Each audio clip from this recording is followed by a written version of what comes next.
अस्सलामुअलैकुम dear friends, कैसे हो आप सब? कैसी प्रिपरेशन चल रही है आपकी? मस्त चल रही है ना? आई होप कि आप सब ठीक होंगे, आपकी प्रिपरेशन भी अच्छी सी चल रही होगी और मैं भी ठीक हूँ, मस्त हूँ, बिंदास हूँ। तो कल हमने स्टार्ट किया था बेसिक से स्टैटिस्टिक्स का पहला लेक्चर जो हमारा था, जो था प्राइमरी एंड सेकेंडरी डाटा। उसका मतलब क्या होता है, उसकी मीनिंग क्या होती है, उसकी डेफिनेशन क्या होती है, वो सब हमने कल देख लिया। आज के लेक्चर में हम दूसरा वाला टॉपिक हम अपना स्टार्ट करेंगे जो लिटिल बिट लेंथी है, शायद 2 या 3 लेक्चर में कंप्लीट होगा। तो उसका हम आज जो दूसरा लेक्चर हमारे पास है, methods of collecting primary and secondary data, हम पढ़ेंगे। तो बेटा, मैंने आपको कल बताया था, मैंने अगले लेक्चर में बताया था कि प्राइमरी डाटा वो डाटा होता है जिसको हम कलेक्ट करते हैं। कहाँ से कलेक्ट करते हैं? सोर्स ऑफ ऑरिजिन से। अब कल के लेक्चर के बाद एक स्टूडेंट था जिसने मुझसे डाउट पूछा कि सर, मुझे स्टैटिस्टिक्स का कुछ भी नहीं पता है, तो आप मुझे बताइए डाटा क्या होता है और इसके यूजेस कहाँ कहाँ होते हैं या क्या क्या होते हैं, ऐसा कुछ उसका क्वेश्चन था। तो बेटा, जो भी डाटा होता है ना, ये कुछ भी हो सकता है, कोई भी इंफॉर्मेशन होती है रिलेटेड एनीथिंग, रिगार्डिंग एनीथिंग, किसी भी चीज़ के बारे में कोई इंफॉर्मेशन। ठीक है, सपोज लिटरेसी रेट कितनी है, वो भी डाटा हुआ। ठीक है, कितने मर्डर हुए किसी इलाके में, वो भी डाटा हुआ। ठीक है, कितने क्रिमिनल केसेस होते हैं किसी पर्टिकुलर इलाके में, वो भी हमारा क्या हुआ? डाटा हुआ। ठीक है, उसके अलावा कोविड 19 से, सपोज कोविड 19 से कितने लोग मर गए, वो भी एक डाटा हुआ। कितने लोग बेरोजगार हो गए, वो भी एक डाटा हुआ। ठीक है, कितनी इंडस्ट्रीज बंद होगी, वो भी एक डाटा हुआ।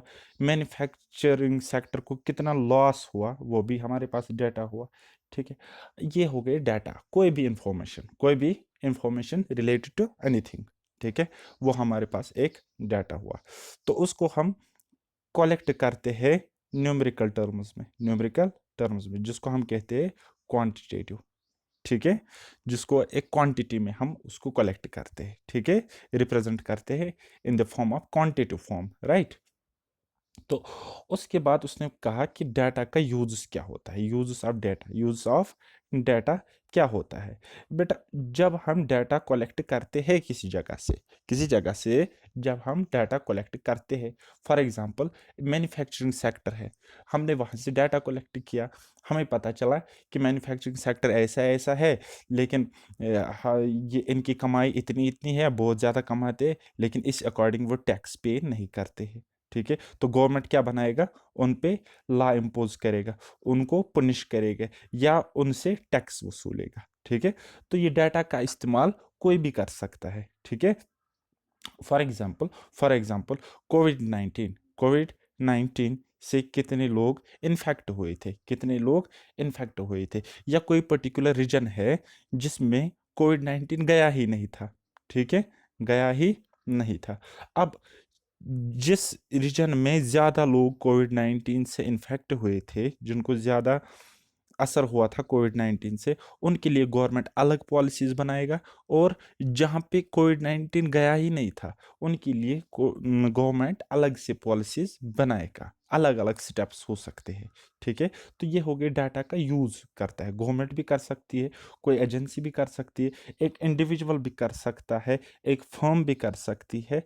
ठीक है, एक कंपनी भी कर सकती है, कोई भी डाटा का यूज़ कर सकता है। ठीक है, उसके अकॉर्डिंगली वो फ्यूचर की प्लानिंग भी कर सकता है। तो ये हो गया सिंपल सा डाटा का फंडा खत्म। ठीक है, नेक्स्ट आज हम समझने जा रहे हैं क्या क्या मेथड्स होते हैं प्राइमरी डाटा को कलेक्ट करने के। तो इसके मेनली 4 मेथड्स होते हैं। एक को हम कहते हैं डायरेक्ट पर्सनल इन्वेस्टिगेशन, दूसरा होता है डायरेक्ट ऑरल इन्वेस्टिगेशन, तीसरा होता है हमारे पास इंफॉर्मेशन फ्रॉम लोकल सोर्सेस और कॉरेस्पोंडेंट्स, एंड चौथा वाला होता है जो कि आपको सिलेबस में अलग से एक सेपरेट टॉपिक है, इंफॉर्मेशन थ्रू क्वेश्चनियर्स। तो क्वेश्चनियर्स के थ्रू या आपको प्रिपरेशन ऑफ क्वेश्चनियर्स वहाँ पे टॉपिक है, वो भी हम इसी में कवर कर लेंगे। Clear?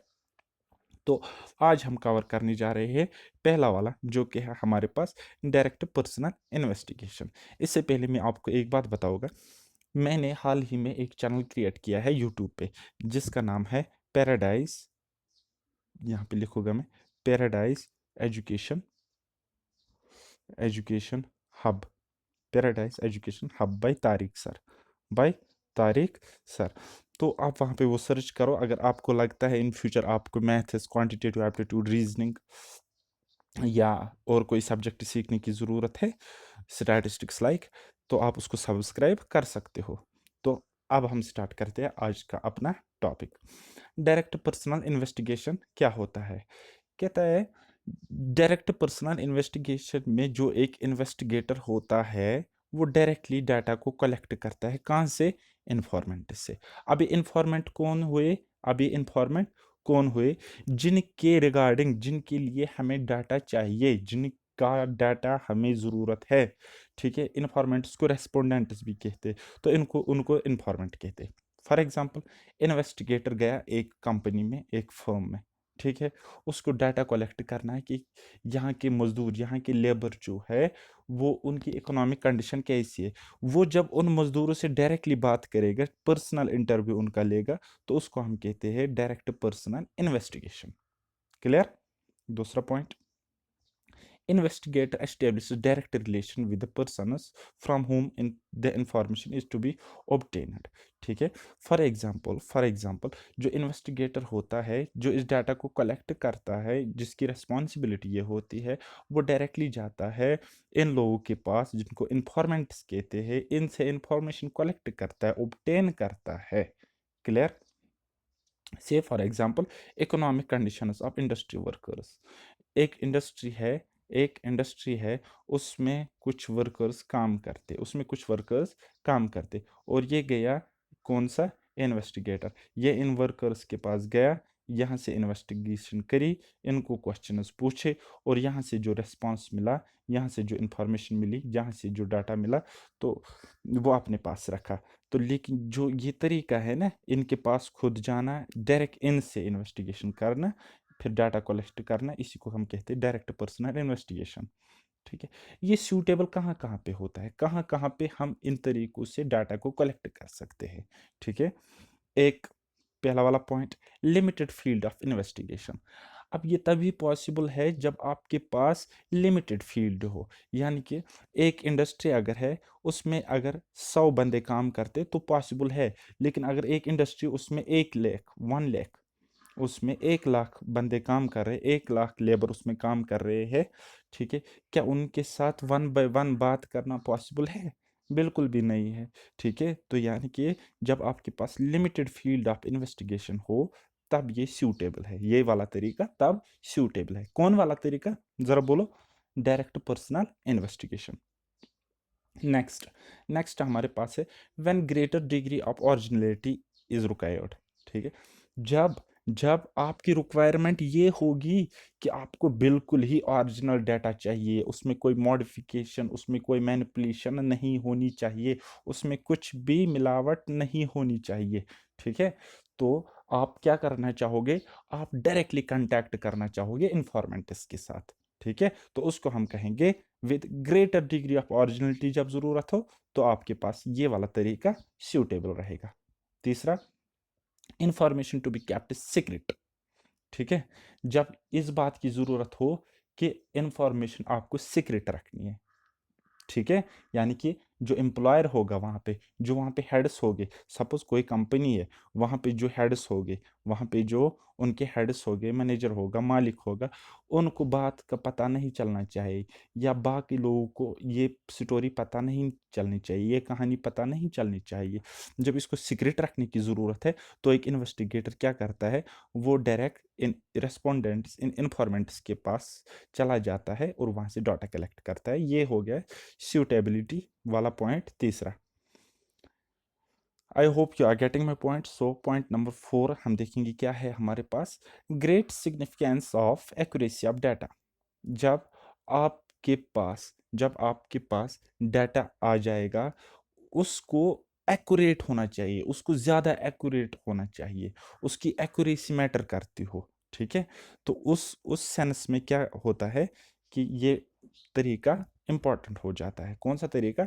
Direct personal investigation, direct personal investigation. वैसे पर्सनल से ही पता चलता है कि पर्सनल कुछ हो रहा है, ठीक है। when direct contact with informants is required, और और एक सूटेबिलिटी वाला पॉइंट है, वो ये है कि ये इन्वेस्टिगेशन तभी करी जाती है, ये वाला मेथड तभी अप्लाई किया जाता है जब क्या हो, डायरेक्ट कांटेक्ट की ज़रूरत हो। किनके साथ? इन्फॉर्मेंट्स के साथ। इन्फॉर्मेंट्स कौन हुए? जिनके रिगार्डिंग हमें डाटा चाहिए, वो पर्सन जिनके रिगार्डिंग हमें डाटा चाहिए। Clear? I hope you are getting my point. So point next. अब इसके कुछ मेरिट्स है और कुछ डिमेरिट्स है। जैसे कि मेरिट्स की हम बात करेंगे।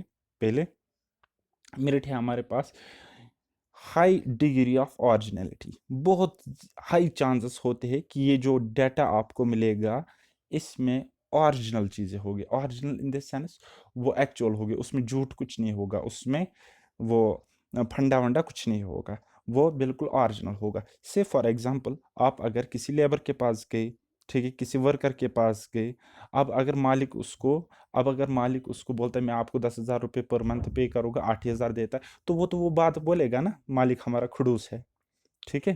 तो लेकिन अगर आप यही बात मालिक से पूछोगे, वो 10 के बजाय बोलेगा मैं इसको 50,000 पे करता हूँ। तो इस केस में जब आप direct personal investigation in workers से करते हो, इन लेबर्स से करते हो, तो उसमें क्या होती है, हाई डिग्री ऑफ ओरिजिनलिटी रहती है। क्लियर? ये हो गया पहला मेरिट। दूसरा वाला एक्यूरेसी। एक्यूरेसी एक्यूरेसी के भी चांसेस, बहुत ज़्यादा चांसेस है कि ये एक्यूरेट हो, ये एक्यूरेट हो, ये उधर इधर फ्लक्चुएट नहीं करता हो। तीसरा वाला point, reliability. Reliability is not doubted, क्योंकि इसकी रिलायबिलिटी पर शक नहीं किया जा सकता है किसी हद तक। हाँ, हो भी सकता है, गलती हो सकती है इन्वेस्टिगेटर से भी, लेकिन रिलायबिलिटी पे ज़्यादा डाउट नहीं किया जा सकता। क्यों? क्यों? क्योंकि इन्वेस्टिगेटर इसको खुद कलेक्ट करता है, इन्वेस्टिगेटर इस डाटा को खुद कलेक्ट करता है। और जो इन्वेस्टिगेटर होता है ना, ये एक वेल ट्रेन्ड पर्सन होता है, इस फील्ड का होता है, स्टैटिस्टिक्स फील्ड का होता है। ये जब डाटा खुद कलेक्ट करता है तो इसमें बहुत ज़्यादा चांसेस रहते हैं कि ये रिलायबल हो, ये डाटा जो है ये रिलायबल हो। तो that's why we can not doubt on it. Okay, so next, चौथा पॉइंट, रिलेटेड इंफॉर्मेशन। अब रिलेटेड इंफॉर्मेशन भी इस वाले मेथड से मिल सकती है। कौन से वाले मेथड से? डायरेक्ट पर्सनल इन्वेस्टिगेशन वाले मेथड से रिलेटेड इंफॉर्मेशन भी मिल सकती है। रिलेटेड इंफॉर्मेशन का मतलब हुआ, से फॉर एग्जांपल आपको इकोनॉमिक कंडीशन चेक करनी है ना, आपको इकोनॉमिक कंडीशन चेक करनी है, किन की लेबर्स की या वर्कर्स की, जिनको हम क्या कहेंगे, इन्फॉर्मेंट्स कहेंगे। क्या कहेंगे? इन्फॉर्मेंट्स, या फिर क्या कहेंगे, रेस्पोंडेंट्स कहेंगे। अच्छा, इनसे आपको इकोनॉमिक कंडीशन चेक करनी है, ठीक है, ये वाला डाटा आपको चाहिए, ये वाला डाटा आपको चाहिए, ये रहा इन्वेस्टिगेटर।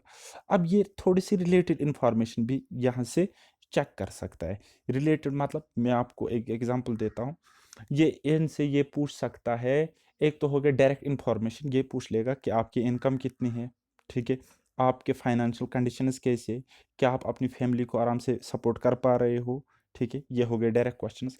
इनडायरेक्ट क्वेश्चंस यानी कि थोड़ी सी रिलेटेड इंफॉर्मेशन पूछ सकता है, कहीं ऊपर नीचे की कमाई तो नहीं कर रहे हो, ठीक है, या आपका जो मैनेजर है, आपका जो अकाउंटेंट है, आपका जो कोई और हेड है, क्या वो आपसे ऊपर की कमाई कमीशन वगैरह तो नहीं ले रहा है। ये हो गई रिलेटेड इंफॉर्मेशन, यानी कि एक इन्वेस्टिगेटर इस मेथड के थ्रू क्या रिलेटेड इंफॉर्मेशन भी कलेक्ट कर सकता है या रिलेटेड डाटा भी कलेक्ट कर सकता है। क्लियर? नेक्स्ट, नेक्स्ट हमारे पास आता है जिसको हम कहते हैं इलास्टिक। इलास्टिक इलास्टिक मतलब क्या होगा? इलास्टिक मतलब चेंज, ये चेंज होता रहता है। क्या? क्यों? The method is fairly elastic because the investigator can always make necessary adjustments in his set of questions. क्योंकि जैसे ही एक इन्वेस्टिगेटर अपने क्वेश्चंस को बदल देगा, अपने सवाल दूसरे ढंग से पूछेगा, या हम कहेंगे दूसरी चीज़ों के रिगार्डिंग क्वेश्चंस पूछेगा, तो डिफरेंट डिफरेंट रिस्पॉन्सेज भी आने लगेगी। तो ये इस केस में क्या हो जाता है, ये डाटा इलास्टिक हो जाता है, यानी चेंज होता रहता है। क्लियर? नेक्स्ट, अब हम इसकी कुछ डिमेरिट्स की बात करेंगे।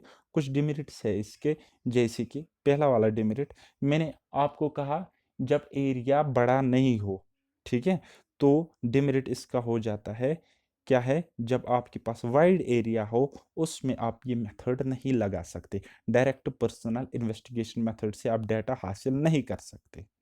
क्लियर। दूसरा है पर्सनल बियास।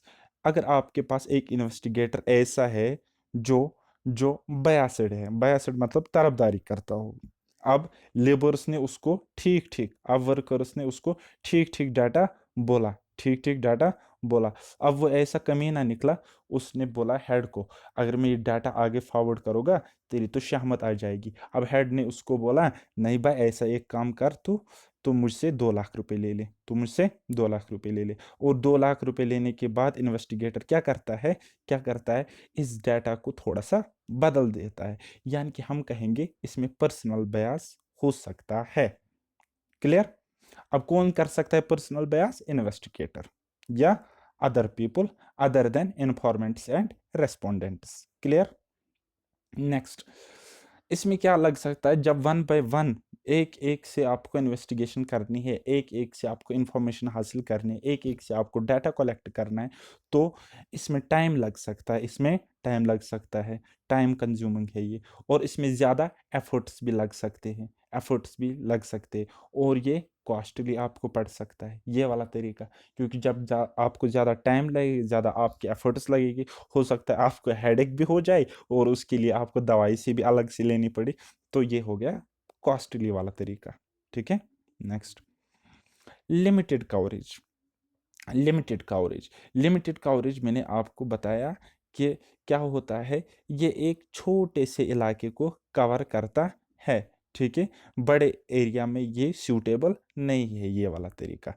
जैसे कि area of investigation, area of investigation is generally small, the results are therefore less representative, this may lead to wrong conclusions। ठीक है, तो क्या होता है इसमें, कहता है जो आपके पास रिजल्ट्स आएंगे, जो आपके पास रिजल्ट्स आएगी, वो तो आपने एक छोटी सी कंपनी से ली ना, वो तो आपने एक छोटी सी फर्म से ली। ठीक है, वो सारों को रिप्रेजेंट नहीं कर सकता, वो सारों को रिप्रेजेंट नहीं कर सकता।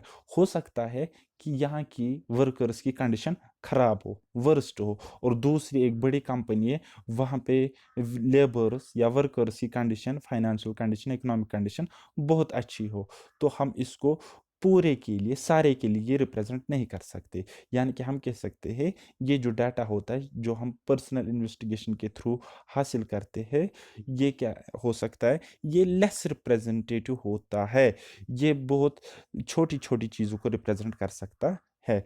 दिस में लीड टू रॉन्ग कंक्लूजन। अब अगर हमने इसी डाटा को इस्तेमाल किया ओवरऑल कंक्लूजन निकालने के लिए, ओवरऑल रिजल्ट्स निकालने के लिए, ओवरऑल रिजल्ट ड्रा करने के लिए, कंक्लूजन ड्रा करने के लिए, तो हमें यहाँ से एक गलत रिजल्ट मिल सकता है। I hope you are getting my point. So ये लेक्चर इतना ही था। आने वाले अगले लेक्चर में मैं 2 टॉपिक्स को कवर करूँगा। एक हो गया हमारा इनडायरेक्ट ऑरल इन्वेस्टिगेशन, दूसरा हो गया इंफॉर्मेशन फ्रॉम लोकल सोर्स और कॉरस्पोंडेंट्स। ठीक है गाइज। तो गाइज एक इम्पॉर्टेंट बात मुझे आप लोगों के साथ शेयर करनी है। अगर आपको मेरा वीडियो पसंद आता है, मेरा लेक्चर, मेरा पढ़ाना पसंद आता है, तो आप इस वीडियो को लाइक करना, शेयर करना, और अगर कहीं पे डाउट आता है तो प्लीज़ कमेंट करना। ठीक है, और अगर पसंद नहीं आता है तो प्लीज़ एंड प्लीज़ डिसलाइक भी साथ साथ करना। और हाँ, और एक बात, आप अगर डाउट पूछते हो तो नेक्स्ट सेशन में, वेरी नेक्स्ट लेक्चर में मैं आपके वो डाउट्स ले लूँगा, वो आपको मैं क्लियर करूँगा। क्योंकि होता क्या है, अगर हम क्लास में पढ़ाते तो वहाँ पे स्टूडेंट बोल सकता है कि सर मुझे यहाँ पे समझ नहीं आया, ये वाला पॉइंट मुझे फिर से रिपीट करो। ठीक है, लेकिन मैं यहाँ पे एक लेक्चर बनाता हूँ, अपलोड करता हूँ, मुझे क्या पता किस स्टूडेंट का IQ लेवल कितना है, किस स्टूडेंट को कितना समझ आएगा। तो इस केस में बहुत इंपॉर्टेंट हो जाता है कि आप अपने डाउट्स मेरे साथ शेयर करो। And again I am saying कि अगर मेरा पर्सनल चैनल किसी को फॉलो करना है वो कर सकता है, पैराडाइज एजुकेशन हब। उस पे मैं statistics, mathematics, economics and reasoning, आगे आने वाले सारे एग्जाम्स के लिए पढ़ा होगा। सो बाय बाय, टेक केयर, अल्लाह हाफिज़, मेहनत करते रहिए।